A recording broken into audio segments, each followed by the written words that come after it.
Olá pessoal, tudo bem com vocês? Tudo certinho? Bom, eu sou o Adilson Pera, de Direito Administrativo, e estou aqui mais uma vez para falarmos sobre questões de concursos públicos anteriores, de provas de OAB também, de exames passados. Tá legal? Bom, vamos então já começando aí com a nossa primeira questãozinha, que diz o seguinte: não configura sanção constitucionalmente prevista para os atos de improbidade administrativa. Dois pontos. Não configura sanção constitucionalmente prevista para os atos de improbidade administrativa. Bom, seguinte, essa questãozinha aqui está lá no artigo 37, parágrafo 4º da Constituição Federal. Porque o artigo 37, parágrafo 4º, é que estabelece quais são as sanções previstas na Constituição. Tá? E aí, para te facilitar, tem uma bitolinha. Uma bitolinha para você guardar quais são as sanções constitucionalmente previstas. Lá no artigo 37, parágrafo 4º. Pera, qual que é essa bitolinha? Que se eu soubesse da bitolinha, eu acertaria a questão? Sim. Olha só. RIPS, os RIPS é a bitolinha, que quer dizer o seguinte: ressarcimento ao erário, indisponibilidade, isso aí, isso aqui, indisponibilidade dos bens, perda da função pública e, por fim, suspensão dos direitos, vou abreviar aqui, políticos. Suspensão dos direitos políticos. Se você assistiu, ou se você for assistir a minha aula aqui de improbidade administrativa, aqui no Jornal dos Concursos, você vai ver que eu fiz uma tabelinha de gradação das sanções, tá? E aí nessa tabelinha tá lá falando o prazo da suspensão dos direitos políticos, e isso muda de acordo com a modalidade de improbidade que foi praticada, né? E modalidade de improbidade nós temos 3, também bitolinha, EPA, que é o enriquecimento ilícito, prejuízo ao erário e afronta aos princípios, tá? Mas na aula de improbidade a gente comenta lá a respeito das modalidades.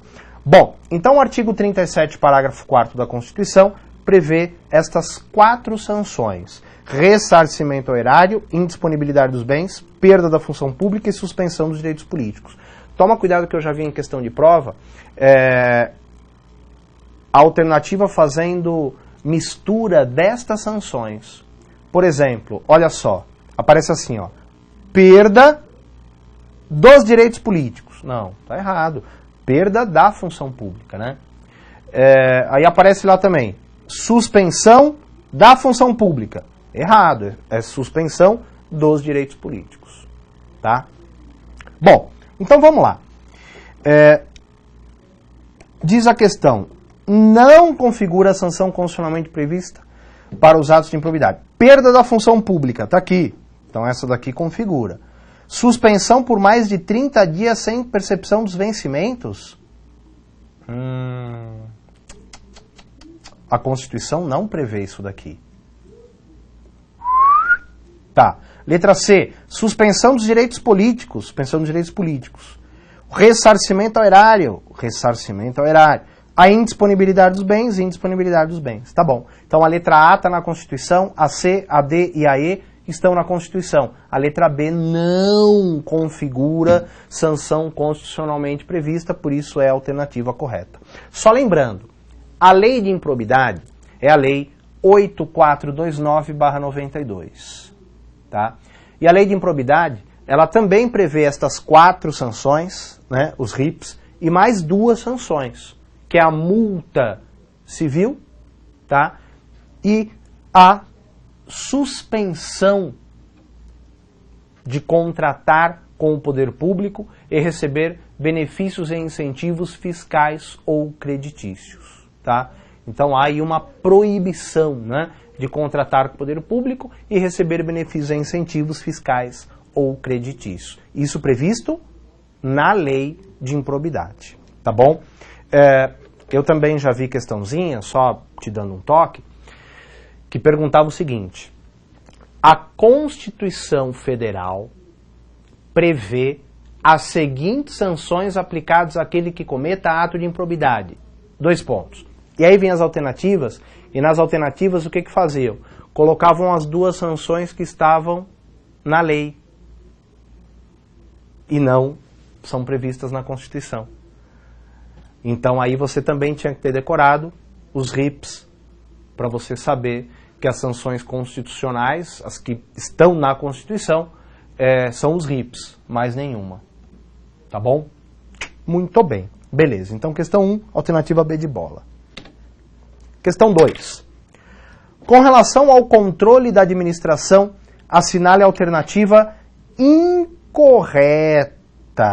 Olha aqui que bacana. Ele pede a incorreta. Então, claro, na hora da prova você tem que mentalizar, opa, incorreta, é interessante grifar, é interessante circular, faz algo para te chamar a atenção.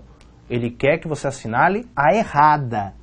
Então eu vou ter aqui no caso 4 alternativas certas e uma errada. Letra A. A administração pública pode anular ou revogar os seus atos administrativos, com fundamento no princípio da autotutela. Perfeita. Essa alternativa aqui está certinho, né? Está certinho. Você não pode confundir. Pelo princípio da autotutela, a administração anula e revoga seus atos. Cuidado para não confundir com a autoexecutoriedade, né?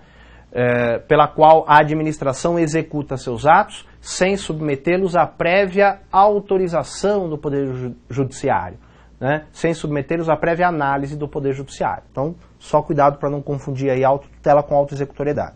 Essa alternativa A, ela está certa, portanto não é a que eu vou marcar, já que o enunciado pede a incorreta. Letra B. O Poder Judiciário jamais interfere no mérito dos atos administrativos editados pela administração. Essa alternativa está errada. E ela está errada por causa do jamais. Opa, pera, se ele pede a incorreta, essa alternativa está errada, então é essa que é a que eu tenho que marcar? É essa que você tem que marcar. Pessoal, o Poder Judiciário, ele não interfere no mérito dos atos editados pela administração, salvo se houver algum abuso por parte da administração que configure alguma ilegalidade. Então, as atuações públicas em que há afronta ao princípio da razoabilidade, ao princípio da proporcionalidade, o Poder Judiciário sendo provocado a apreciar a questão, ele vai ter que analisar se houve realmente um abuso por parte da administração. E aí ele vai interferir no mérito ao fazer isso, tá? Mas ele interfere no mérito, havendo abuso por parte da administração, e aí ele vai anular o ato e não revogar. Então toma cuidado. O Poder Judiciário jamais, nunca, revoga ato editado pela administração.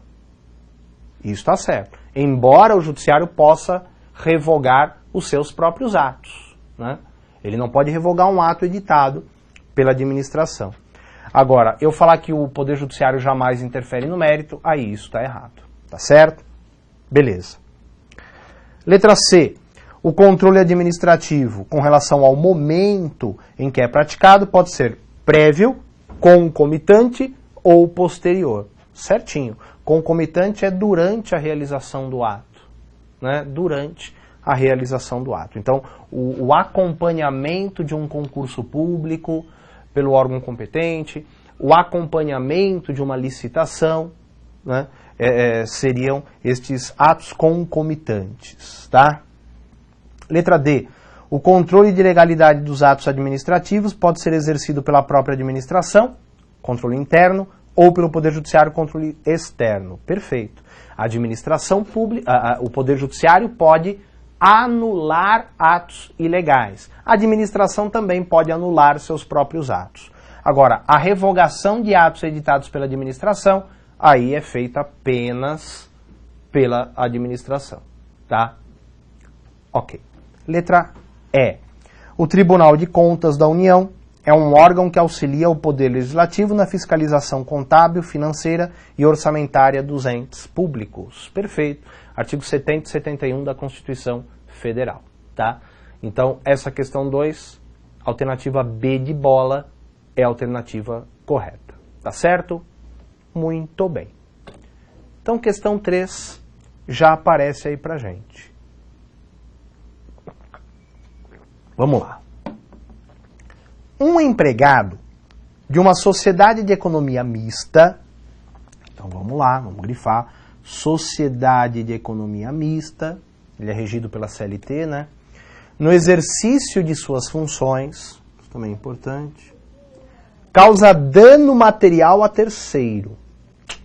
Em relação à responsabilidade da empresa, assinale a afirmativa correta. Tá ok. Beleza. Bom, seguinte, essa questãozinha aqui, ela caiu na prova de magistratura do trabalho de 2004, tá? Então, magistratura do trabalho de 2004. O gabarito dessa questão deu a alternativa correta, a letra A, como alternativa correta. Tá. Só que essa questão ela tem um probleminha, que é o seguinte. Vamos analisar aqui. A letra B. Veja, o problema aqui da questão, vamos já falar. O problema da questão é que no enunciado não informa se essa sociedade de economia mista presta serviço público ou explora atividade econômica. Tá? E isso influencia aqui no final. Ó. E seus bens podem ser penhorados. Bom, se ela explora atividade econômica, os bens podem ser penhorados. Agora, se ela presta serviço público, não. Pera, mas e aí?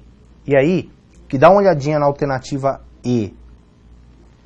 A responsabilidade é aquiliana e os bens de sua propriedade não podem ser penhorados. Bom, se ela explora atividade econômica, isso está certo. Quer dizer, desculpa, se ela presta serviços públicos, os bens de sua propriedade não podem ser penhorados, quando afetados a prestação do serviço público. Agora, se ela explora atividade econômica, aí os seus bens podem ser penhorados. Só que se ela explora atividade econômica, e portanto seus bens podem ser penhorados, então quer dizer que a responsabilidade dela não é objetiva. Puta, que zona, pera! Pois é. Então, faltou aqui o enunciado elucidar um pouco melhor. Pera, só uma coisa. O que é responsabilidade aquiliana? É responsabilidade extracontratual. Tá? E se você for olhar o artigo 37, parágrafo 6º da Constituição Federal, ele fala que as pessoas jurídicas de direito privado que prestam serviços públicos respondem pelos danos que seus agentes, nesta qualidade, causarem a terceiros. Tá? E essa responsabilidade, via de regra, é objetiva. Mas quando prestador de serviço público. Quando explorador de atividade econômica, não. Tá? Então, olha, alternativa B a gente pode retirar, né? Alternativa C a gente pode retirar e a alternativa D a gente pode retirar. A alternativa A e a alternativa B poderiam ser colocadas, mas o que seria o ideal aqui? Anular a questão. Anular a questão. Tá? Porque veja, a alternativa A diz que é objetiva. Tá? É objetiva a sua responsabilidade. Ok. Então, se ela é objetiva, é porque ela presta serviço público.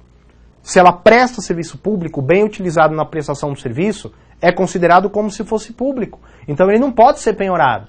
Ora, mas aqui ele fala aí, seus bens podem ser penhorados. Bom, pera, então essa alternativa A aqui tá com erro. Na minha opinião, tá. Tá? E a alternativa E? A alternativa E diz, a responsabilidade é aquiliana. extracontratual. Tá. E os bens de sua propriedade não podem ser penhorados. Bom, pelo menos não conflita a alternativa, porque a conflita com ela mesma, né? Se a responsabilidade é objetiva, então quer dizer que ela presta serviço público. Se ela presta serviço público e o bem está afetado à prestação do serviço, ele não pode ser penhorado. Tá? Então, na minha opinião, o enunciado deveria ter elucidado mais se presta serviço público ou se explora atividade econômica. Não o fez. Então, na minha opinião, a alternativa que seria mais cabível é a alternativa E. A responsabilidade é aquiliana, extracontratual, e os bens de sua propriedade não podem ser penhorados se estiverem afetados à prestação do serviço público, de acordo com o artigo 37, parágrafo 6º da Constituição. Tá legal? Tranquilos? Muito bem. Joia. Questão 4. A questão 4 trata sobre servidores públicos, né, mais precisamente das formas de provimento, que são as formas de preenchimento do cargo público. Bom, diz o seguinte: o retorno do servidor público ao cargo do qual fora demitido, com a plena restauração dos direitos violados, inclusive o pagamento integral dos vencimentos e vantagens correspondentes ao período em que esteve afastado, por força de decisão judicial, recebe o nome de, alternativa correta, reintegração. Reintegração. Tá? A reversão e a recondução são formas de provimento. Tá? A recontratação não tem previsão na Lei 8.112 e a revisão também não tem previsão na Lei 8.112. Tá legal? A reintegração é prevista lá no artigo 28. Artigo 28 da Lei 8.112/90. Tá? O conceito de reintegração é o seguinte: a reintegração é a reinvestidura do servidor estável ao cargo anteriormente ocupado, quando invalidada sua demissão por decisão judicial ou administrativa, com o ressarcimento de todas as vantagens. Tá?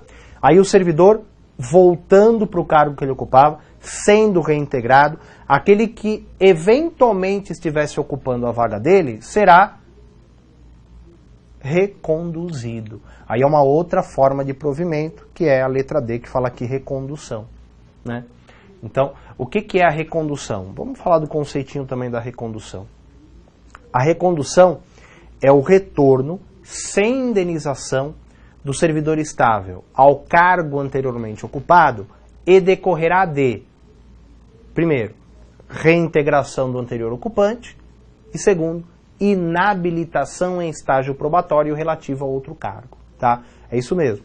Há duas hipóteses de recondução que o Estatuto Federal prevê.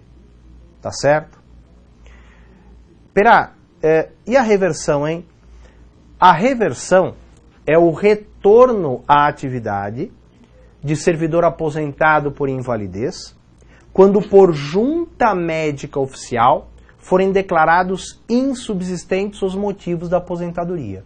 E também no interesse da administração, de acordo com o artigo 25, inciso 2 da Lei 8.112/90.